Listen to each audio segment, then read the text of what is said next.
আপনাদের বাংলাদেশ জাতীয়তাবাদী দলের নেত্রী বেগম খালেদা জিয়ার শাসনামল খুব ভালোভাবে দেখবার, প্রত্যক্ষ করবার এবং কাছ থেকে অনুভব করবার সুযোগ আমাদের হয়েছে।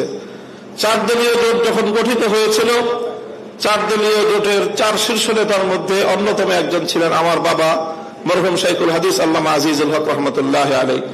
সেই সুযোগেও অনেক জানাশোনার সুযোগ আমার হয়েছে।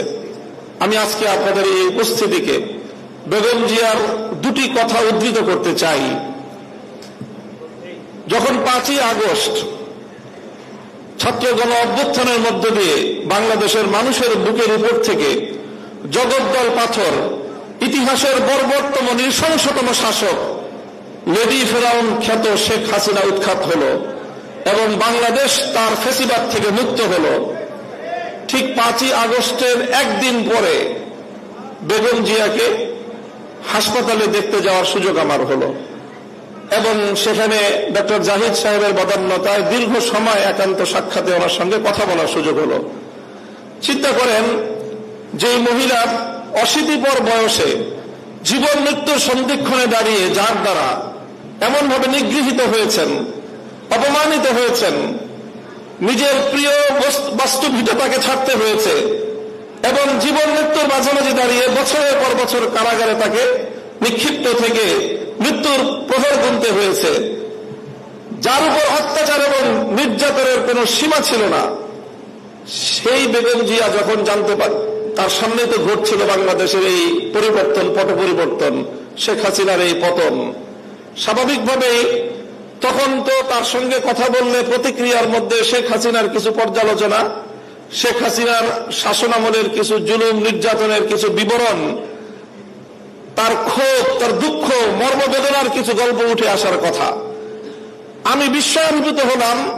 তার সঙ্গে প্রায় আধা ঘন্টার মতো আমার কথা হলো। তিনি আধা ঘন্টার মধ্যে একবারও শেখ হাসিনার নাম উচ্চারণ করেননি। তিনি পূর্ণ সময়টায় 2টি কথা বলেছেন। একটা হলো আমার মরহুম বাবা শাইখুল হাদিস সাহেবের সঙ্গে তার রাজনীতির কিছু স্মৃতিচারণ তিনি করলেন এবং আমাকে সেজন্য অভিনন্দন জানালেন। আর দ্বিতীয় আরেকটি কথাই তিনি বারবার বললেন। তিনি বললেন যে আপনাদের কথা মানুষ শুনে, আপনারা মানুষকে গিয়ে বলেন, দেশের জনগণকে গিয়ে বলেন, কেউ যেন দেশের সম্পদ নষ্ট না করে।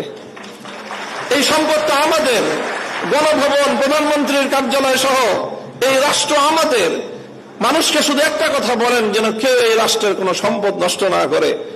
আমি অভিভূত হলাম যে এই পরিস্থিতিতে একজন মানুষ, তার কিন্তু নিজের অতীত জীবনের দুঃখ কষ্ট নিয়ে কোনো ইতিহাস তার মনে নেই, তার শুধু মনে দেশপ্রেম, মানুষের ভালোবাসা, দেশের সম্পদের ভালোবাসা, দেশটা যেন এগিয়ে যেতে পারে। আমি মনে করি যারা জাতীয়তাবাদী রাজনীতি করেন, জাতীয়তাবাদী দলের, আপনাদের সকলে আপনাদের নেত্রী থেকে এই দেশপ্রেমের শিক্ষা গ্রহণ করা উচিত এবং সেভাবেই দেশকে ভালোবেসে দেশকে গঠন করার জন্য আত্মনিয়োগ করা উচিত। এবং আমি ওনার ব্যক্তিগত জীবন এবং তার অর্থনৈতিক স্বাবলম্বিতা সম্পর্কে যে তথ্য আমরা জানি, সেটা আসলেই বিস্মিত হওয়ার মতো যে 3 বার বাংলাদেশের রাষ্ট্রপ্রধান, প্রধানমন্ত্রী থাকা পরেও তার অর্থনৈতিক যে সক্ষমতা, তার যে সাধারণ মাত্রা, সেটা বিস্মিত হওয়ার মতোই। কাজে সেই চেতনা থেকে, সেই প্রেরণার দ্বারা আপনারা রাজনীতি করবেন, এটা জাতীয়তাবাদী ছাত্র দলের সকল নেতাকর্মীর প্রতি আমার উদাত্ত আহ্বান থাকবে।